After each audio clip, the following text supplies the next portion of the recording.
All right, welcome back to the Alive and Free podcast. I have with me a new guest, one who works along some similar lines that I do. Daniel Hochman, welcome to the show. Did I say your last name Like, right? it's Hochman, but no problem. Hochman. That's my problem. All right, folks, don't don't blame it on him. Okay, so he's here. Question for you to start out. You spend a lot of your time, some of the information that I got around what it is that you do. You're based in Austin, Texas. You challenge, like you work with people who are struggling with all kinds of mental health issues, particularly addictions a lot, but a number of other things. And one of the things that you have like highlighted that you seem to be very adept at and are known for is challenging the very ideas that we have around addiction and around those Mhm. other things. So if addiction isn't the sort of common disease model, that it's something that they've either inherited or that they're afflicted with, like from the outside, then how is it that you define it so that it becomes useful, like a useful way to get people out of it? Yeah, I like that as a starting place because I define addiction actually very simply, and it's just that it's one's escape from life's distress to reach, and that distress is intolerable. So it's an escaping an intolerable distress to reach a pleasure, and so um, that to me is just very simply put what it is. It's to escape pain and go towards pleasure. So when you say that, then that seems like it could include anything from eating Twix to riding on a merry-go-round to going to the gym.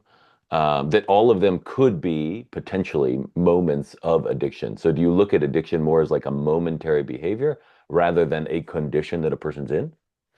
I would say that the more repeated that is, where it becomes like a problem of functioning well in life, then we're closer to what most people would call an addiction and label it as. But correct, I would still say we all suffer with some kind of version of the way I describe it throughout the day, every day. So exactly, whether it's a Twix or scrolling on your phone or using kind of retail therapy, to escape things, anything at all. Like you said, we can even use our work or other obsessions as forms of escaping internal conflicts and distress. So yeah, you're picking up on exactly the right thing. You could say, well, then isn't everyone addicted? And I'd say, yes, we're all on that spectrum. It's not some strange thing that only some people have. We're all in it. And then some people say, well, no, but then you don't get it. Like I have this terrible heroin addiction, or my child's died from an overdose. Like that's addiction. Like don't put that in the same boat as a Twix bar. And so that I say, well, like that, then you know there's a lot of things to clear up. Like I'm not trying to say that it's all equivalent in risk or severity. Mm, That's a separate question or a separate point. sure. And likewise, I don't like even in an addiction group when people start comparing, severity as if like one person doesn't belong because they're not heavily addicted enough or don't have as tattered a history or they didn't ever go IV, so they don't understand it. I mean, it's these differences in risk and severity and the personas about it can really get in the way of noticing more accurately and precisely like what's actually going on for that person.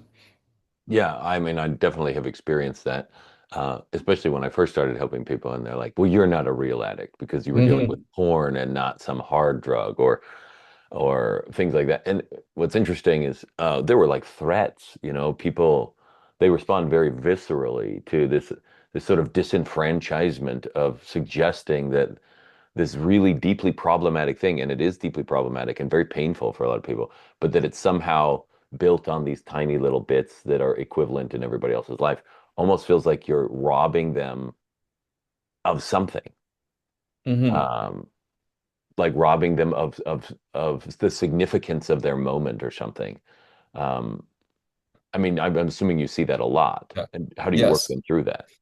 Yeah. Because I'll either see it individually, like, where as we begin to try and understand it accurately, they want to make sure it's understood. And so it's interesting because some patients are very interested in labeling it addiction and they want it to be kind of marked in the record as like really severe because they're almost looking to be shamed. They're like, well, like you don't get it, doc. No, like, thank you for seeing it that way, but like, no, it's really, really bad, and I know what I'm doing, and it's this terrible path. I almost kill myself, and so they want like stronger, more severe labels, um, either as like out of shame or it's like they feel like they're being more honest if it's that way. And then there's other people who are, very happy to not call it that because, they do want to be more accurate about it. And so that's usually the case, is that people are just more interested in using accurate language. But yeah, it's interesting the things that people do with it Yeah. because we all have different ideas of what the words mean, but we also have different motivations for what we're trying to do with the word. For certain, like I've seen, at least in my own work, people who are using the term, they need it to be a big, scary thing because then it's an attempt to almost scare themselves away from the behavior. Like, Yeah, and like, that's another good point, right? Like fine, right? That's like a seemingly good motivation to scare you sober, but I don't like to use, fear and punishment to coerce good behavior, right? Like I'm okay depending on what the thing is, like that might be okay temporarily or kickstart things, but a lasting change needs to come out of what we're trying to go towards, not what we're trying to get away from. yeah, fair. And all of the sort of Adlerian kind of like, what's the end game? What are they getting out of all of this kind of stuff is fascinating. It's useful to navigate, but in the end, this is just a person who's hurting and they want a way out. And Hmm. if I take away the way that they think they have out without giving them a better one, they freak out. Yeah. How did you, so you're trained as a psychiatrist. I mean, that's a lot of schooling. It's not just psychology. You've been through a whole lot of schooling. You've learned about the medical interventions. You've learned about all of the other things. So you can diagnose, you can prescribe, you can do all this stuff. And then you've ended up with a definition of addiction and an approach to addiction here, which is somewhat radically different than what is common among the rest of the group. And I assume your education really focused in this other arena. How did you go from that to this? Frankly, just because I don't think the medical field gives answers that work. So NIDA, which is like the government kind of research and treatment body of like drugs and alcohol, they define it as, I forget exactly, but like it's a chronic, illness, disease where there's relapsing and remitting, and compulsions where like you use the substance despite harmful consequences. And and then attached to that is all kinds of research with, rats and mice showing that, you get exposed to the chemical and then you can't stop. When I researched it for myself, which I like to do for anything I'm doing, everything was not aligned with that. We have rat studies that show that they actually do not prefer drugs when they're given access to a larger set of things to do, either to socialize or other games, more space to play. They do not keep going back to the cocaine drink. These are the Uh, rat park kind of experiments. yeah, exactly. Yeah. So what they did that was interesting after Rat Park was they went back and then tried to replicate studies that had shown how compulsive supposedly these chemicals, would hijack the brain and make you compulsively use. But when they were exposed to Rat Park, you that it upended the research. So, you know, the good thing in science is we you got very clear about what the study is, the protocols, what kind of drug was used, and then that allows us to replicate the study to validate whether it was true. And so that's, it worked in our favor here, where we could see that the studies were very flawed the whole way through. If the rat is not in this tiny little box with that being the only thing they could turn to. Um, and then we could go on and on, right? So we can find primates that have the supposed genes for addiction, but that actually didn't pan out. So you can have all these genes, but if you're raised in a warm maternal environment, which is measured by like how much touch and warmth and attention that mother was giving and breastfeeding, those primates did not have addiction as they aged. And vice versa would be true. You can have primates with no addiction genes raised in a colder environment, and then they do. And then we have population studies, whether it's like Vietnam era, where we had tons of heroin addiction. They come back and they were afraid they were going to have just this enormous epidemic domestically with heroin addiction. But they all nearly, I think it was over 95% of them were kind of just self-cured by coming back to a safer, nicer environment at home than being overseas getting shot at. And we see this in displaced populations with Native Americans, Blacks. So we we have so much evidence that flies in the face of what the government or medical establishment says about how addiction works. And so I was just forced by research to have to see what aligns with reality. Well, so then what was your first step? You're like, oh, this does not work out. Did you already have some other tactics that you had like, okay, well, these things have been tested. Let me borrow these and see where they go. Did you just kind of like, because I sort of, I mean, I was the guy in the addictive sort of behavior, and I was like, this isn't working for what I want. I don't want to be labeled an addict for life. It doesn't feel like a very good affirmation in the first place. It No. was helpful to say it at first because I was admitting something. Like the confessional aspect of it was super helpful and to see that I wasn't alone. But after about like a month, I'm looking around the room, and then after a year, I'm looking around the room, and 2 years, and I'm like, nobody's getting better. We're all just saying the same things.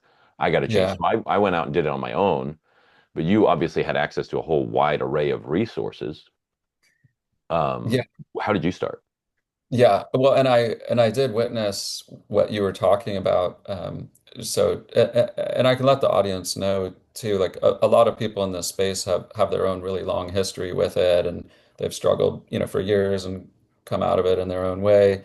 I was more just around it, growing up. So I don't have, my own like really dark journey in this. Is more that I had to be very affected by it, being in proximity to it. And then in residency, um, so like, we do medical training and then we do an internship like as a any physician does. So you do like ER rotations, internal medicine. And then when I started to get to the residency for psychiatry part, um, one of the things I was doing was working at a rehab. So it was like an academic rehab. And so, yeah, I was watching people go through exactly what you described. They would uh, at least appreciate initially that they kind of got this off their chest. It's not this great secret anymore. See that there's other decent people who struggle with the same thing. And so, it's very empowering, feels relatable. Um, but fortunately for me, I was watching and learning a lot while also then in my psychiatry residency where I had access to learn from like the greatest supervisors I could have ever imagined. And one of those happened to be Jonathan Shedler, who is not only a psychodynamic expert, but he also has conducted one of the greatest cohort studies on addiction. And so what that means is you're studying people from a young age over years and years over time. And so that gives us access to see what actually causes addiction. And so I was exposed to that at the right time from, great teachers to understand what addiction really is, how it develops. And so I didn't necessarily come up with my ideas, just from my own private experience, nor was it, just from me cranking away reading. I mean, I had great supervision to guide me correctly. That's great. So under that supervision, then so what is different then about your approach to dealing with this than say what you would normally see then? So I am very psychodynamic in my approach, which is What does that mean kind for of like a people who aren't? modernized, huh? What does that mean for people who don't know what psychodynamics is? Yeah, so it's sort of a modernized version of analysis, like you'd know with like Freud or older styles. And part of what happens is instead of just like interpreting dreams or letting the person just talk and talk, and it's a little more active, and we're looking at how they relate to themselves and the world around them. So when we use a word like a dynamic, like there's a certain dynamic between people or a dynamic between that person and the world, we usually can see patterns emerge. So we can have a dynamic, say, where we just keep repeating this pattern where we just happen to be a victim, or and so on. I mean, there's all kinds of dynamics that unfold. So I'm usually very oriented and looking at that a lot. It's not the only modality that I use, but it's certainly a strong one. And so it really helps to think of that way with addiction is, how am I relating to this thing that I'm turning to? And it helps inform then, for example, to like expand on the definition I use, you know, when we are using some kind of behavior chemical to that we're turning to, we're using it to interrupt or alter and manipulate our internal state. So that's something I'm always paying attention to is, not only that you're turning to this behavior or thing to manipulate your state, but what is lacking such that you can't do that internally. Like if you have a really bad day, if you're really upset about something, if you have a trauma, like what is it about that person that makes it so that they cannot tolerate that experience? That to me is like a real inflection point with addiction is, can or cannot you tolerate that internal state? And so that's a psychodynamic view to think about how we use things outside of us. So let's say, so a lot of the people I've worked with, obviously, they're more behavioral type addictions. So even though I've, worked with people who have alcohol or into drugs, usually there's a combination of things very often. Yeah. Food, a big one. And that's a relationship in its own right that starts way back from the time they first had their first suck on the mama's breast. Yeah. But pornography is like a big one. So these are behavioral things. And the idea of a state that you're in, something I've spoken of at length with the people I work with on this podcast and whatnot, is like a really keyed in thing, and they can't tolerate that state. So, I mean, what are the key ones with pornography are like boredom, fatigue, loneliness. Like those are the ones that people describe. And I'll tell them like I'll get them granular on, okay, what do you mean by boredom? What does that feel like? And Hmm. so because I'm so focused on helping them understand the embodied aspect of their experience that I'm like, okay, well, like how are you breathing? What is your posture like? All of these other things so that I can give them a way to like measure, oh, this is the state I'm in. Okay, if I move that, do I move out of this state? I'm trying to give them a way out of it.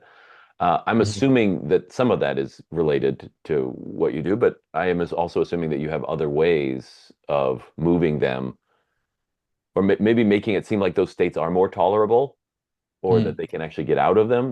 How are you approaching that? Yeah, there's a lot of windows there. So, one that we can use in almost anybody is looking at their philosophies on life. So, for example, a lot of people don't realize, but they're carrying a philosophy that goes something like, life should be, happy, peaceful, easy. And so, if I'm feeling something painful, I should get out of that now. And and then they get confused or they kind of mislead themselves around like what's wrong with that? Because it's like, well, why should I feel so bad? Why not do something that can bring me to a pleasurable state? So part of it is philosophically working through that. Because then if you tell them, well, no, that's not the right thing to do, and we need to think more long term, not short term, that's usually not a satisfactory philosophy. Because you To haven't changed just say, wait, yeah, because you haven't changed the underlying worldview. So right, they still are trying to go like, no, but I want to be, but I should feel good, right? And you're yeah, just like, no, but you should stop. And they're like, but that doesn't match my thing. So right. yeah, keep So going. like, yeah. So the answer, like instead of trying to say, don't worry, make the right choices, and then you'll over time, like that you'll be happy, but just later or happier later. That might be true, but that's not quite how it works. So like, for example, another philosophy related to this is like happiness, peace, joy.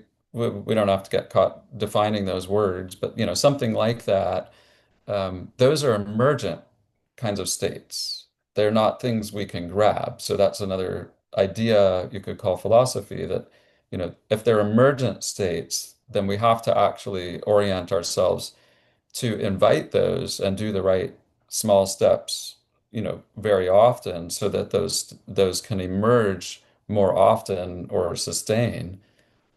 Because the more we try and think of it like we can grab them by whether it's a behavior, drug, alcohol, um, then, or just an Instagram post and wanting to kind of get the likes or boost, it's like any of these short-term strategies, it's not just short versus long term, but yeah, more like the way we're even turning to those. So it should be an emergent, like if you have, some issue with your esteem, that's something that should change in an emergent way where over time I'm doing enough things that I just so happen to feel really good about myself. But we can't force that issue. I can't decide later today I'm going to do something so I have high self-esteem. That's that, and if that is either a social media post or needing to make myself feel better than others and maybe put someone else down or inflate what I'm doing, those are shortcuts to esteem, but they're not real ones. So it's not just short versus long term. It's like, well, it's an emergent state to be in to begin with. So, so if I can't make it happen later today, I need to instead think of what I can do that invites that in, and that's the kind that stays. Yeah, that's like in business coaching, they would call those lead indicators versus lag indicators or inputs versus outputs. And Hmm. wanting the results and just like trying to get the result without the thing that makes the result Yeah, is I mean, sometimes can happen periodically, but it's all accidental because you're not in charge of the factory. You're just hoping that it let's sit that Publishers Clearinghouse knocks on your door. yeah, ex exactly. Yeah. And Okay. going back to your question too, I mean, I do work heavily with, the approach I talked about and looking at our life philosophies. But I do absolutely believe in doing like breath and body work as well. So that's part of it is being able to tolerate that space even without changing our life philosophy, whether that's some kind of grounding or breathing technique where we expand that moment, right? So we're overwhelmed or like you said, we're really bored or feeling empty and, can I tolerate that state? And that is a very physical thing to do.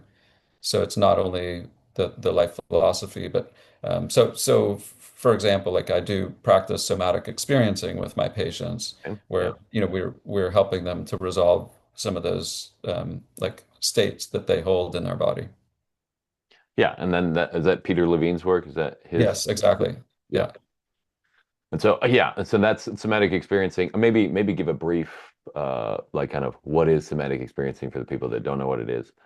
Yeah, well, the way Peter Levine, I think, lays it out is a nice way. Is like you'll see animals and they, there's like fight or flight, also freeze. And a lot of people are in freeze where you see the animal experience something, terribly scary and threatening, and they respond in different ways.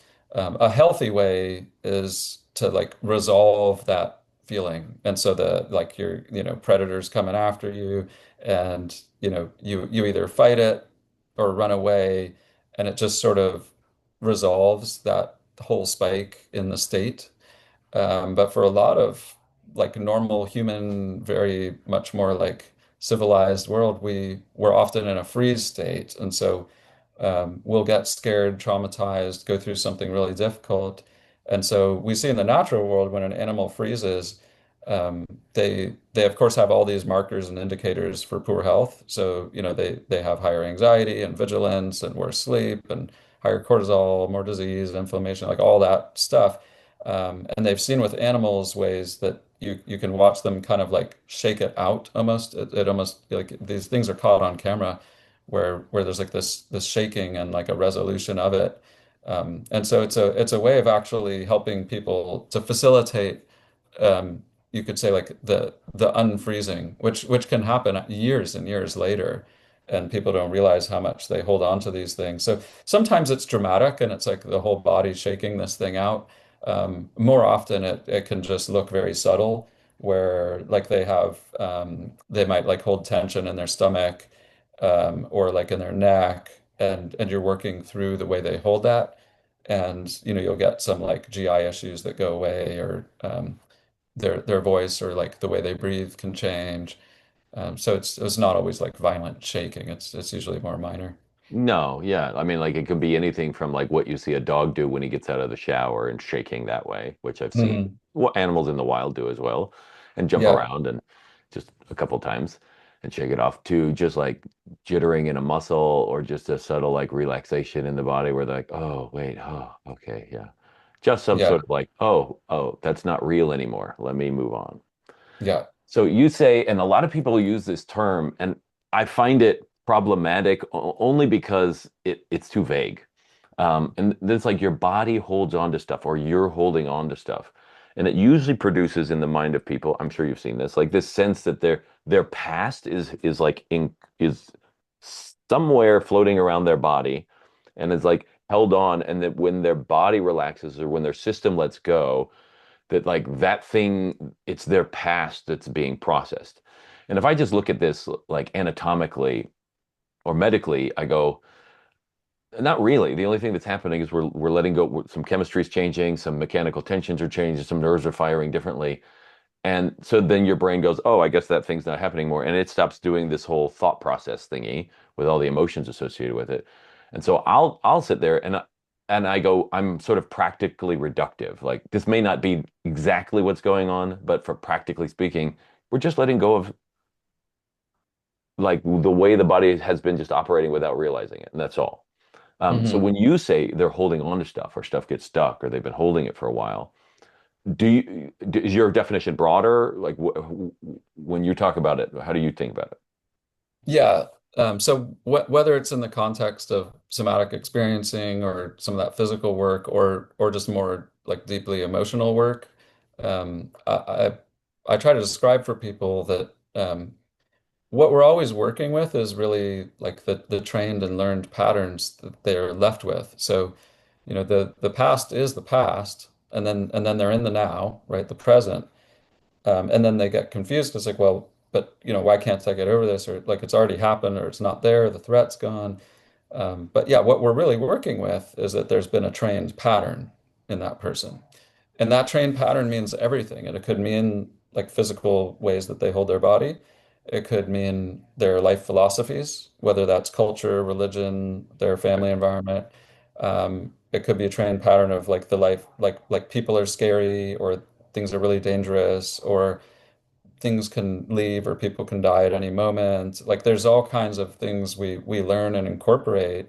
And so we're never really like in treatment. I think what gets in people's way sometimes is like either they don't want to go so far back and address something painful, or they may actually be willing to, but they don't understand why that would matter because like that thing's gone or done.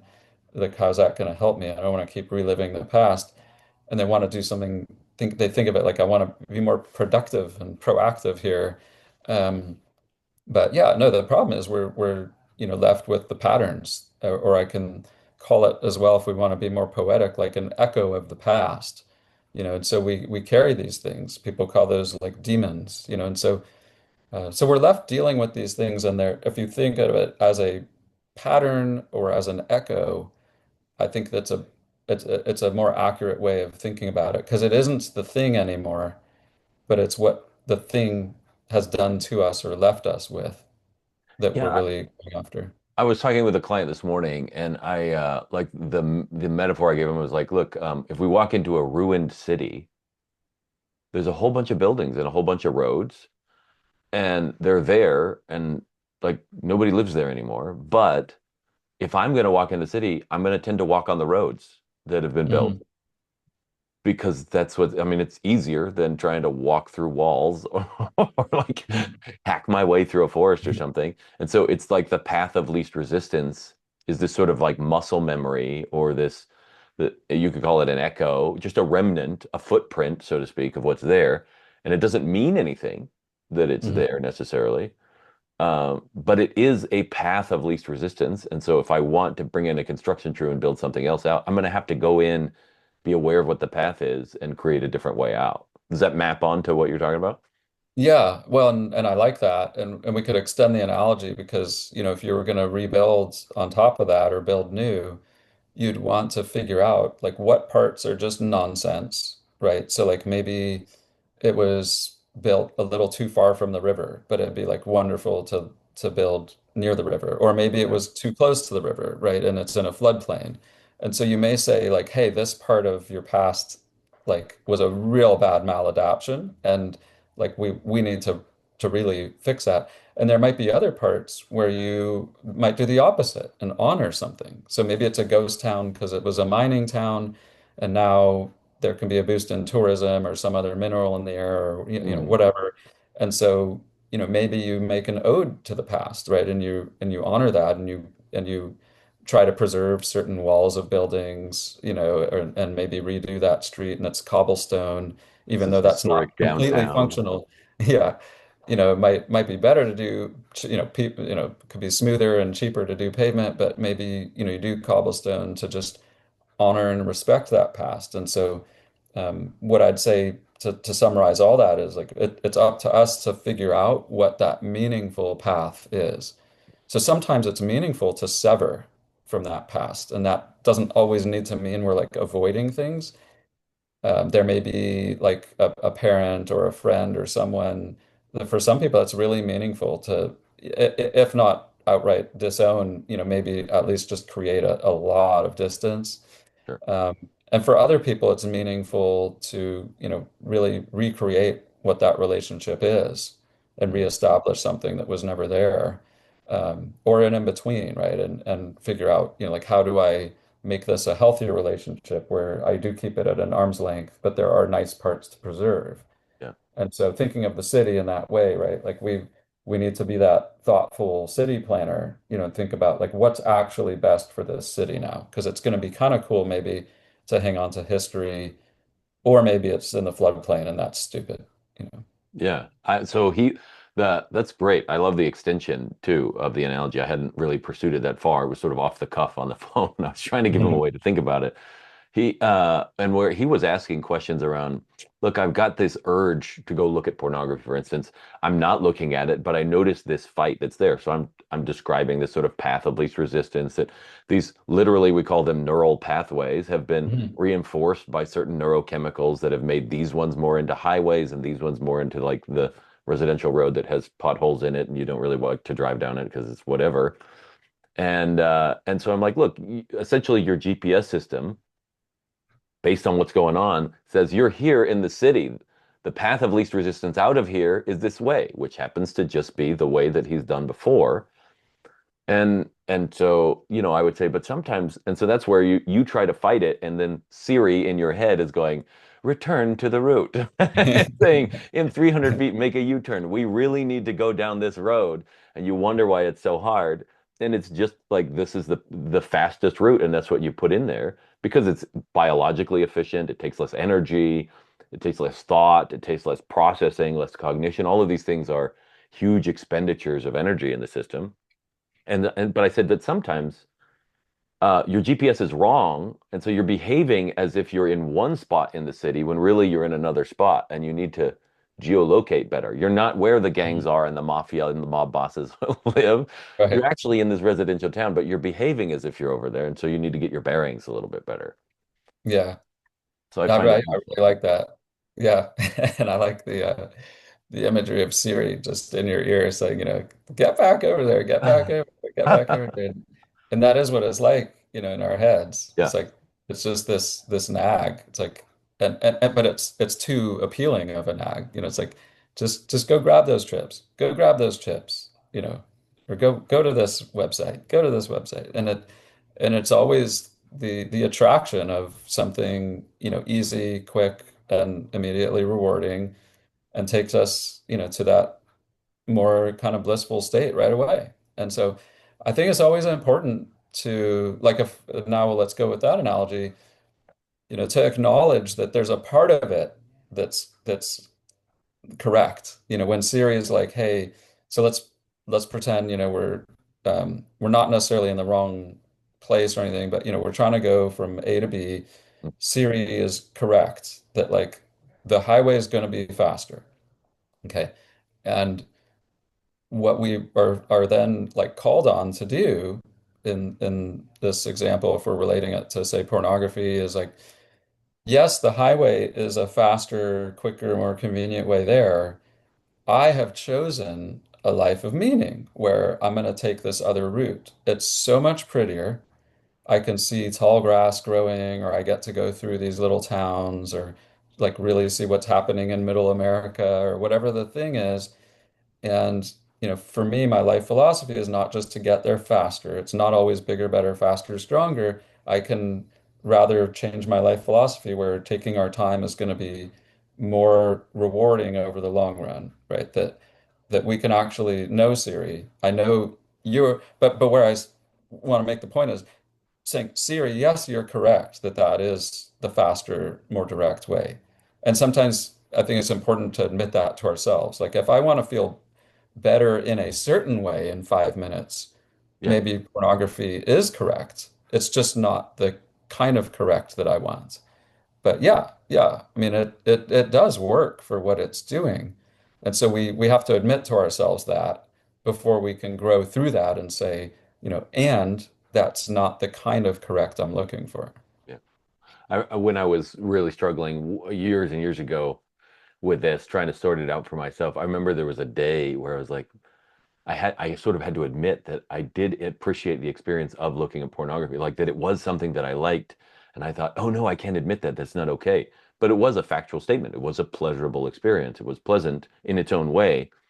And after I got over the admission, I was like, well, okay, cool. But why do I like it? What about it is actually pleasant? Is it the pornography itself, or is it the fact that like, man, I get this chemical flush, and for a moment, all my worries go away, or I have control over what's happening, Hmm. or a sense of feeling maybe wanted, or there's the risk and the excitement, or there's so many other things. I might breathe different, and I go, oh, cool. What else in my life produces some things like that?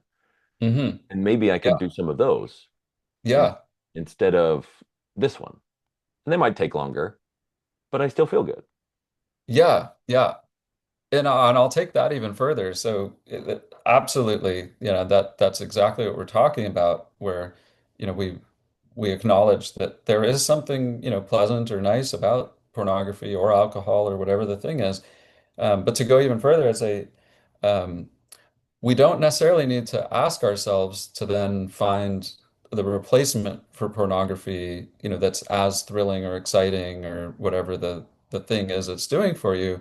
It might be that, I mean, let's just pick on, I don't know, reading a good book or something. Like that's Sure. just not going to match it, right? That's a slower, more subtle reward, Yeah. that like I'm going to slowly learn a little bit more about the world, and that's going to have like a, a very slow, maybe nuanced effect on me going forward, probably immeasurable. And so the idea to me is not necessarily like in the beginning of my treatments, I do consider like replacing one thing for another if you're Sure. going in the right direction. So if you can replace pornography with chocolate, that could be a good win and then advance from there. But that's not like the overarching strategy. That's more like interrupt this thing. Yeah. But the overarching one is, yeah, let's not think about it like we're replacing the behavior or drugs and alcohol with something like equally rewarding or exciting or motivating. It's more just like we're playing a whole new game. And so that book, it's not trying to do what pornography is doing. It's you're trying to win at a different game now. And so, like restraint, for example, would be like a virtue that you believe is a very powerful one, right? To draw upon in any area of your life. So if you can practice restraint and believe that that has a value and a power for you in your life, that's now something to work towards, and it has n none of the same qualities as a drink or pornography.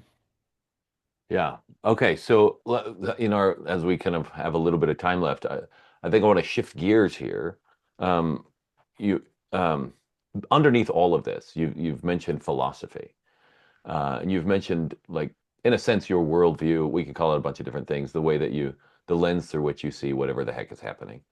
Um, and so where does human suffering come from? Because obviously we're running away from, in your view, obviously, I've obviously my own views, but um, if we're going to define these behaviors that people do, which is essentially running away from something painful towards something that's more pleasant, which we all do in various ways.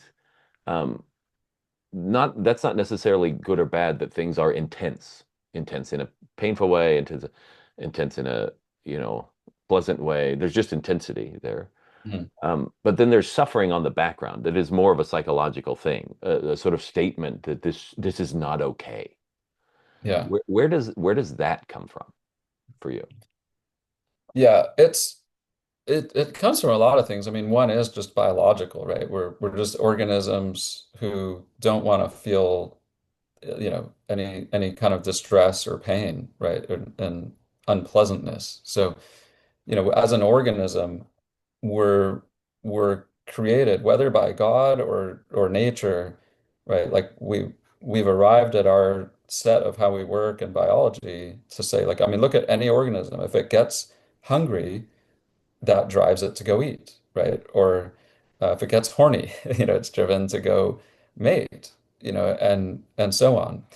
And if it's scared and that's unpleasant, it either runs away or it's building a shelter or burrowing, right? It's like when we feel unpleasant as organisms in the wild, that is the motivating force to correct it. And so that's what we're working with at base, which is really important to make note of.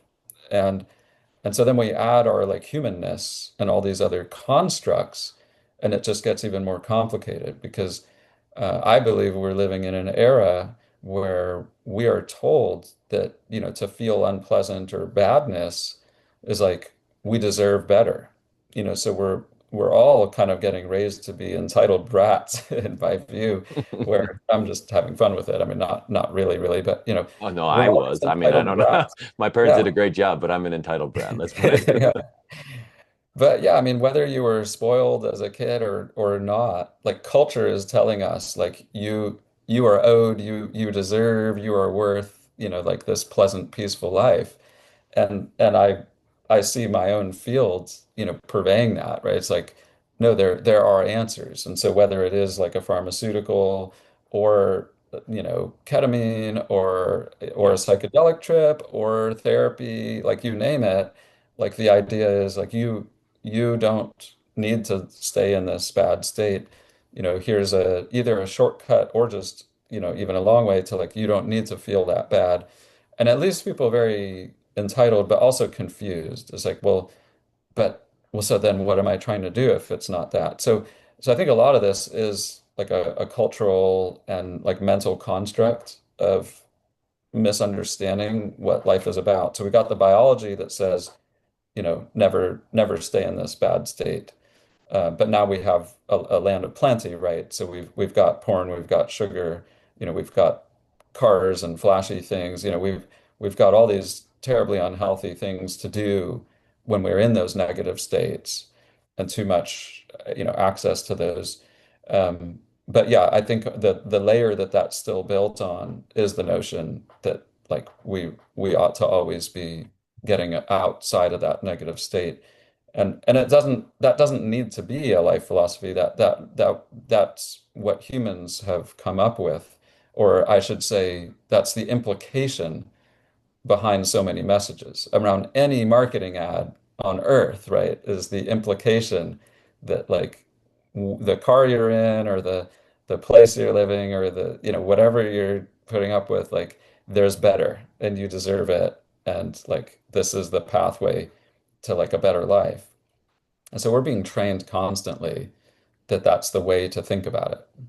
And that feels like it's at odds with the body itself. Like if I look biologically, it seems like there's two things that I can observe about the body that feel pretty static across time. One is that it doesn't want to expend more energy than it needs. And saying the body wants something is already anthropomorphizing it in a way, which is weird to Mhm. say anthropomorphizing a human body, but you know, Yeah. it seems to operate this way. I should put it that way. It seems to operate seeking the least amount of expenditure of energy.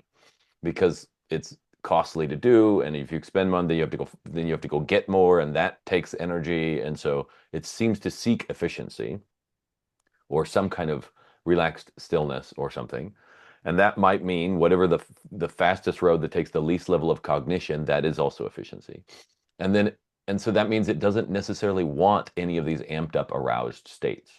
And we see it chemically where it's dumping in all these things to balance it out. You get stressed and then your body's like, fine, we'll leach something from the bones and Yeah. we'll make your bones a little weaker, but then we won't be in this weird chemical state that isn't great for our own homeostasis. And so that means, so I'll tell people in that regard with this observation, I'll be like, look, so your body doesn't actually want sex. It goes there because it's in this space that's costing it so much energy that sex is the way out of Mm. that. And if we can stop costing it so much energy, then the desire for that thing kind of goes away. But then the second observation that it seems to be accurate is that it wants this stillness because then it's more perceptive to the environment. And that means danger can be perceived at a good distance. And this is just biological survival. It's not, I'm not even talking about psychology at this point. Hmm. And that seems to map on to what you've said in that, like, we're saying, oh no, we should feel good, which is really distorted because feel good is also arousal. And the body doesn't want either of those. What it wants, seems to want, is this stillness. And in the stillness is where you get phrases like be still and know that I am God. Like there's some other possibility that happens in stillness, which may be operating in the background around why meditation and some of these other things work as well. And so, like when you're saying that there's this fact of life that things are neurologically and energetically demanding, and we don't want that. And so we try to avoid them with some opposite to try and cancel it out. Um, Hmm. that feels like, okay, but the body doesn't want either of those. It just wants to quiet down. And that feels Hmm. like not intuitive to most people. Yeah. They think they want happiness and excitement when really what their body wants is just deep rest.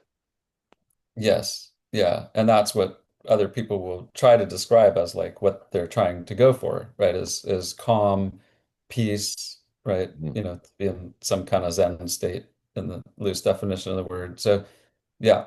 Yeah. And to expand, yeah, absolutely agree with what the way you're laying it out in that observation. And to expand on that in the spiritual realm is like no matter what religion or faith you've got, like most people would agree that part of what we're kind of tasked to do as humans is to live in a way that is above or beyond being a simple organism. So it's like, okay, fine. If you want this state of least resistance and it's alcohol and porn to get through life, um, I'm not going to make some absolute claim that that's actually a terrible choice. Like if if that is within your life's philosophy and rules and that's what life is to you is to just numb out and get through in this low energy state seemingly but with everything you said then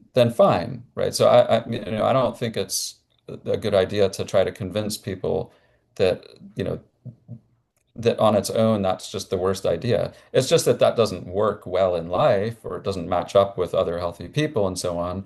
But, but the claim I'd make isn't just that it's like inherently so terrible and wrong, but that the spiritual claim would be something more like, but we are humans, and to reach a higher state of existence, of being, we do need to practice whatever that means to live in a higher state than that simple organism. And what that entails is restraint or sacrifice, right? So we don't just go for alcohol and porn. We do more difficult things to reach some higher place.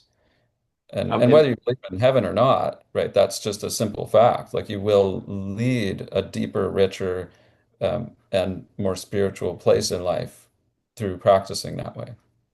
yeah, and I mean, I mean, at a basic level, I mean, we even teaching people to hold it and not go to the bathroom everywhere, but to go in the toilet is an example of this. Yeah. Like, yeah, we believe there's a better way to live than just we're not birds that just let it rip whenever it comes out, you know.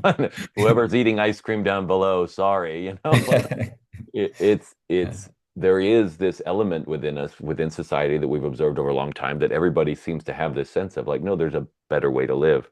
There was an Orthodox priest I was listening to one of his lectures, I think a couple weeks ago, and his suggestion was, he says, it is a fact of life that we cannot escape being a slave.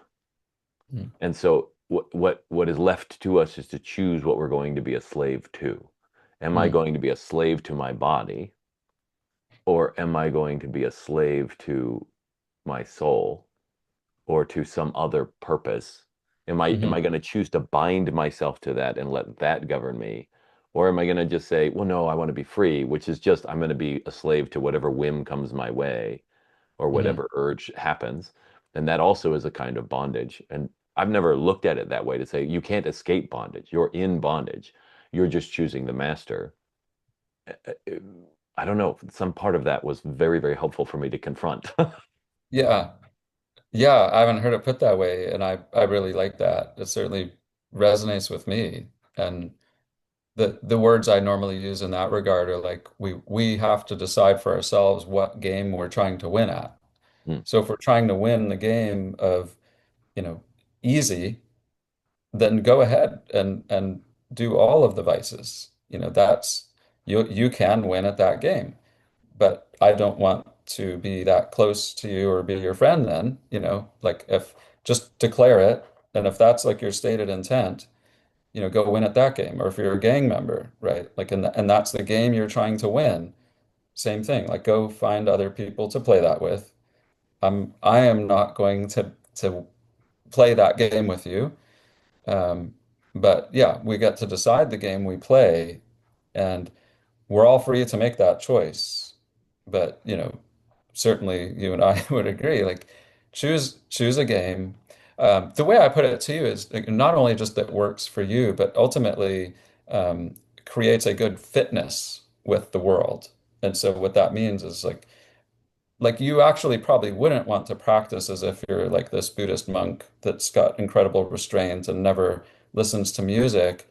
If no one in your environment around you understands what that's about, and it creates like some gaps in like being able to hang out with them or things like that, or like they feel like you're judging them if like you don't eat dessert ever and they're just like have dessert every time y'all gather. So there is a limit to all this stuff, and so I certainly enjoy, you know, chocolate or desserts or, you know, I've got vices every day, and so the idea is like I'm not trying to necessarily win a certain kind of purity game, but I want to win at a game that fits really well with the people that I most admire or really enjoy the most.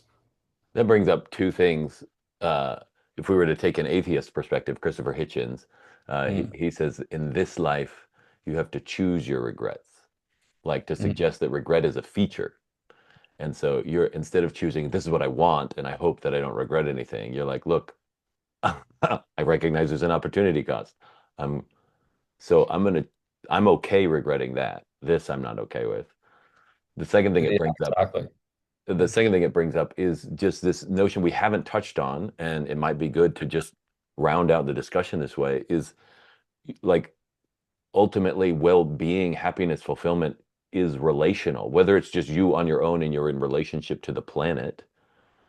Um, so I'm not saying hermits don't have relationships. They do. They have a relationship to their environment, to everything that's going on, to God, to whatever they're doing, and or to the people around you.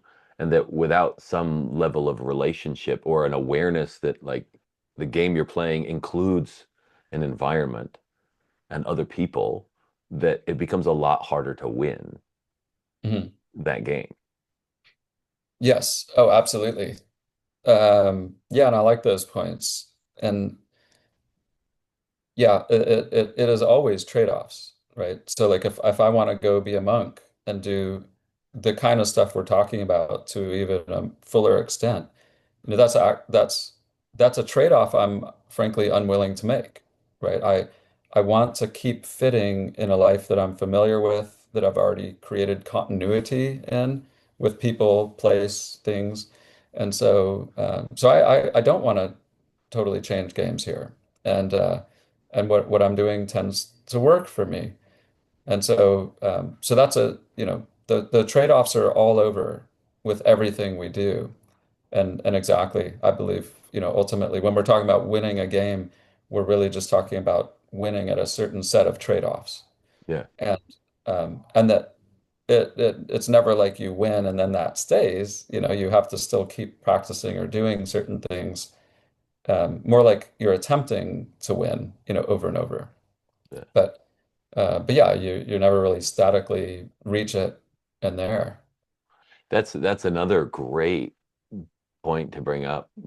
It's too easy. I certainly live this way still in so many things, and I have to catch myself in it. This notion that there is a thing to be achieved, and once achieved, everything will be fine. Like it's the sort of Disney ending Mm. of everything. And to say, like, well, when we're talking about a fulfilling life, the race to the end just means you die first. um, and so the race to the end of, okay, I made a good marriage usually means that for me personally, and this is something I have to look at deeply, it usually means like once I've achieved it, then I quit, like then I'm done. Mm. And that's not actually what I'm aiming for. Like to live a fulfilling life means a constant effort, that there isn't a guarantee, that nothing is fully complete or anything of that nature. Do you find Oh that? yeah. Yeah. Go ahead. Go ahead. Yeah, well, I wanted to relate it to where we were saying earlier, where I'm comparing like porn to reading or something, and it's like they're different games, but that yeah, the the other way to think of the healthiest activities to pursue would be that the healthiest things are practices. So reading, it's like you're not done learning or like you're not done understanding an era of the world with fictional history or not done understanding any, nonfiction. Like it's a practice. You're just continuing to navigate through and grow and learn, whereas the bad kinds of immediate pleasures are like, yeah, you're there. Like you jerked off, you got high, you inflated yourself in some sort of way, right? And so those have these like immediacy to it, which is nice, but then it also that's the end, right? That was it, and now you have to wait to do it again. Whereas the other things are practices, and it's more akin, right? And this is psychodynamic, like that is a nice way to think about like what we're training in ourselves or what we're trying to mirror in our spirit behaviorally, mentally, cognitively, right? It should be aligned with something more akin to reading or being in a loving relationship, right? And learning, and exploring. Like these are just ongoing practices forever and they involve hardship. But that's not like a problem. That's not, a bug. It's a That's feature. by design, right? It's a Yeah. feature that there's going to be hardships in any relationship worth having, or you're going to have a hard time learning about things, and it either challenges you or you keep, having to like relearn certain things, and there's confusing parts. Like those are features about it that not to be viewed as interferences. Yeah. So what did I not ask that maybe we want to round out the discussion with? Any final thoughts or anything? I think it's fine to stop there because I mean, I think between us, we could go on and on about all this stuff. So I'm really enjoying the conversation, and yeah, hard to say there's a particular area we've got to finish on or address, but yeah, I just enjoy. I really like that. I hope people listening can tell this stuff is never just about like just do this therapy or it's a medication or just this like one model or something. Like it's it involves all these things, and I like where you bring the discussion that is spiritual and philosophical, and don't forget or miss doing that work because maybe another point to make that might be a lot like a last thing to throw out there would be like if you're not including that in your journey, not only are you, I wouldn't say like you're missing out and like, make you feel like you're doing it wrong. It's more like when you do it this way, the work becomes curious, interesting, and compelling and fascinating. And that's something we can usually feel drawn into. And so it makes the work of, improving ourselves much more exciting and accessible. So it doesn't always need to be just looking backwards at trauma and really difficult things. When you approach it as a student and try to understand all these fascinations, it's just a joy to work on ourselves. And that's something I think you and I would love for people to be able to feel when they work on themselves. Yeah. As I've told people a lot of times, like it's happening. We can't change the fact that it's happening. We might as well enjoy it. And even Mhm. if death is happening, well, you might as well enjoy that too. Well, well, Daniel Hochman, it's been a pleasure. It really has been an engaging conversation. I've appreciated so many of the ways that you've been able to expand some of the ways that I think. Take some of these analogies and run with them from your vast experience working with people in like countries across the world and all sorts of different places, speaking, doing all of these different things, and you've taken the time to come talk to us. So I really deeply appreciate it. Yeah, very much excited to be on. So yeah, thanks. This is a great conversation. Yeah. So if anybody wants to get in touch with you or to know more about what it is you do, listen to some of the stuff or read some of the stuff you've written, or listen to some of the other places that you've gone, where, how can they get in touch with you?